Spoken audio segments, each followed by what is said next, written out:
Nos próximos capítulos da novela Amor Estelar, tudo começa logo depois que a Aixe ela fica meio perdida ali, sem saber para onde que o Querem está indo, porque faz horas que ele está rodando com o carro ali e questiona justamente isso, para onde é que a gente vai, e ele diz que não sabe, que seria muito bom ela mesma opinar, e ela questiona ele perguntando o que, como assim, Querem, a gente tá rodando faz horas ali, você não sabe para onde a gente vai?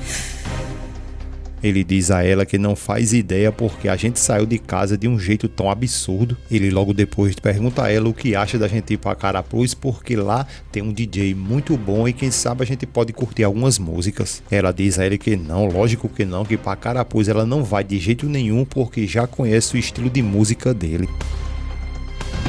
Ele fica calado, não responde exatamente nada e ela diz que já sabe, que tal a gente ir pra praia. Ele logo se assusta ali com a proposta que ela deu, fica perguntando a ela como assim, que coisa de velho é essa, o que é que a gente vai fazer na praia. Ela pergunta como assim coisa de velho e diz a ele que a única coisa que ela não quer é ficar ouvindo música alta, é só isso. Ele logo depois questiona ela dizendo que agora falando sério, que ele ficou muito curioso o que é que ela costuma fazer à noite. Ela diz que nem ela sabe, muitas das vezes ela simplesmente come, lava a louça e logo em seguida, quando o irmão dela não fica ali irritando ali, ela vai para o seu quarto. Ele fica calado, logo depois ela fala que ao entrar no seu quarto ela assiste um filme ou então, se for do interesse dela, ela lê um livro. Ele logo se assusta novamente com a conversa dela e pergunta como assim você não sai? Ela diz que sim, que lógico que sai. Quando é no verão ela inventa uma desculpa e chama a Buzi e elas duas vão lá tomar um sorvete e a gente sai para passear. Ele fica calado sem entender nada e ela continua dizendo que ela anda por ali mesmo porque a vizinhança dela é tão linda. Ele questiona ela o que mais, é só isso. Ela então volta com a mesma conversa da praia e diz que a gente faz piquenique na praia. Ele logo depois pergunta a ela se por acaso tem alguma coisa que ela faça sozinha, alguma coisa que, como eu posso dizer, alguma coisa que ela faça que seja totalmente dependente dela mesma. Ela fica calada e ele continua questionando se seja algo independente só dela e sozinha. Ela diz que já falou essa resposta para ele ali, que ela apenas lê e que não acredita que há mais nada fascinante do que isso. Ele logo depois questiona ela dizendo que se você quiser eu posso levar você para algum lugar. Ela diz a ele novamente a conversa da praia dizendo eu já disse a você que a gente pode ir para a praia. Ele fica ali sorridente e ela diz para ele que não é uma praia qualquer, é uma praia um pouquinho diferente. Ele responde que tá bom, então a gente vai, é só você me mostrar o caminho. Ela concorda com ele e diz que tá legal, então vamos agora mesmo. Então, logo depois de um tempo que ele chega justamente nessa praia, tá uma diversão muito grande ali e o Querem todo sorridente pergunta a ela o porquê desse lugar ali, qual o mistério que tem e pede para que ela conte tudo para ele. Ela apenas pede para que ele olhe tudo aquilo ali, olhe em volta, porque acredita que é o único lugar que dá para ver todo o horizonte. Ele fica de fato olhando para tudo aquilo ali e ela diz, quer dizer, não é igual a Istambul, mas aqui tem um mar e tem um navio ali e tudo aquilo ali é muito lindo. Ele continua em silêncio, mas sorridente, e ela diz que o ar ali é muito fresco e que as pessoas são muito sorridentes. Ela pergunta se por acaso ele não parou para perceber que ali não tem toda aquela pressa que tem lá em Istambul, porque lá em Istambul parece que todo mundo tá sempre correndo. Ele depois questiona ela como que ela escapava dos irmãos dela para poder vir até ali. Ela diz que teve um dia que ela saiu do trabalho logo depois de fazer hora extra, é claro. Ela continua dizendo que o ônibus que ia levar os funcionários para casa quebrou e a gente teve que ir a pé. Ele fica calado e ela diz que foi assim, por causa que eles vieram andando ali a pé, eles conseguiram descobrir aquele lugar e que logo no início eles pensavam que tudo aquilo ali era um festival. Ela diz que logo depois ela percebeu que tudo aquilo ali de fato sempre acontecia, percebeu que de fato não era só um festival e às vezes quando eles vinham a pé sempre vinha por ali só para poder curtir aquele lugar.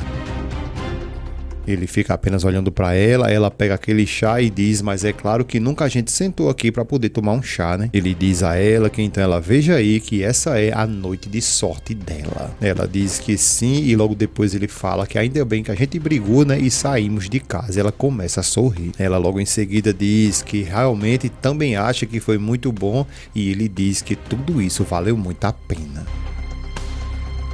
Logo depois que eles têm uma longa conversa ali, é quando chega um mago ré ali com um violão, começa a tocar, cantando uma música de papapá, não sei o que mais lá, e logo o Querem já começa a questionar o que é isso ali, se por acaso ela conhece essa música, ela fala que sim, manda ele se calar, e eles começam a curtir aquela música. Logo depois que ele termina, aparece uma menina que estende ali um chapéu pro lado dele, ele fica sem entender nada ali, e ele questiona o que é isso, e ela coça a cabeça meio envergonhada, dizendo que é pra ele dar dinheiro pra eles. Ele diz, então quer dizer que tem essa tradição aqui, né? Ela diz que eles merecem porque eles são muito bons, e o Querem vai lá pegar uma merreca pra dar a eles, e só que ela regala os olhão pro lado dele ali, então ele desiste, em vez de dar aquela merreca, dá um cinquentão, e depois de muito obrigado. Ele diz a ela logo depois que acredita que o dia pelo menos deles ali vão terminar muito bom e que espera muito que a sorte deles dois venha mudar. Ela diz que agora em diante a sorte está do lado dela e diz que a vida nem sempre foi tão fácil para ela. Logo depois ela conta um pouco como era a vida dela, era um puxarrante para lá, outro para cá, mandava lavar roupa, mandava passar roupa, era um monte de coisa ali, só que ela acredita que agora tudo está mudando. Ele diz a ela que então esse lugar aqui é todo seu e a gente vai ficar aqui até todo mundo ir embora. Ela começa a sorrir, diz que sim, vamos ficar até o fim, e ele diz que então está combinado. Ela fica meio olhando pra ele ali, como fosse envergonhada, mas tá começando a ficar com um olhazinho de apaixonada e diz a ele que tem ali uma pergunta. Ele chama ela de curiosa e diz que ela pode perguntar. Ela então pergunta a ele se a história que ele contou pra ela lá no elevador, se aquela história de fato era verdade. Ele diz que não, que é claro que não, e o porquê seria. Ele continua dizendo a ela que não, que é porque ela estava passando mal e ele tentou alguma coisa ali pra poder fazer ela se distrair, mas que tudo isso ali era mentira. Ela questiona, ele diz, então quer dizer que você mentiu pra mim? Ele fica meio perdidão ali, depois pergunta ela o porquê que ela tá perguntando sobre isso. Ela diz que não sabe, apenas está impressionada. Ele depois começa a se coçar ali e começa a dizer que o interessante é que mulher sempre se impressiona com tudo, não é? Ela diz a ele que, por favor, que ele não fique dizendo essas coisas porque não é legal ficar falando isso. Só que o problema é quando começa um climazinho bem bacana ali rolar entre eles dois, é quando passa 3 moças ali e ele fica olhando, encarando elas. Ela fica um pouco envergonhada, porque como eu disse a vocês desde o início, ela de fato ali fica dando de brabona ali, mas realmente ela já está apaixonada por ele, isso é a realidade, e ele acaba de quebrar o clima ainda mais quando começa a dizer que gostou muito daquele lugar e vai mandar a localização para o vulcão. Logo depois que essa menina passou aí, ele fala isso, quebrando totalmente ali o clima com ela. Ela fica envergonhada e ele continua dizendo que vai mandar essa localização para o vulcão para que eles possam vir ali mais vezes, e ainda bem que ela trouxe ele até ali. Ela se revolta e diz que eu sou casada com um idiota e que agora eu tive certeza disso. Ele questiona ela o porquê foi que ela disse isso e ela, revoltada, pergunta o porquê. Você ainda tem condição de me perguntar o porquê logo depois que você falou isso? Ele pergunta a ela o que foi que ele fez. Ela grita com ele dizendo que ela ainda tem a coragem de perguntar e diz que se por acaso ela estivesse em casa com a senhora Ielda seria muito menos estressante. Ele continua todo perdido ali, só que ele de fato plantou isso aí, agora ele vai colher. Ela fica revoltada, diz que vai embora e que se ele quiser vir, venha, se ele quiser, pra ela tanto faz. Ele continua ali sem entender nada, ela chama ele de idiota e vai embora, deixando ele sem saber o que fazer.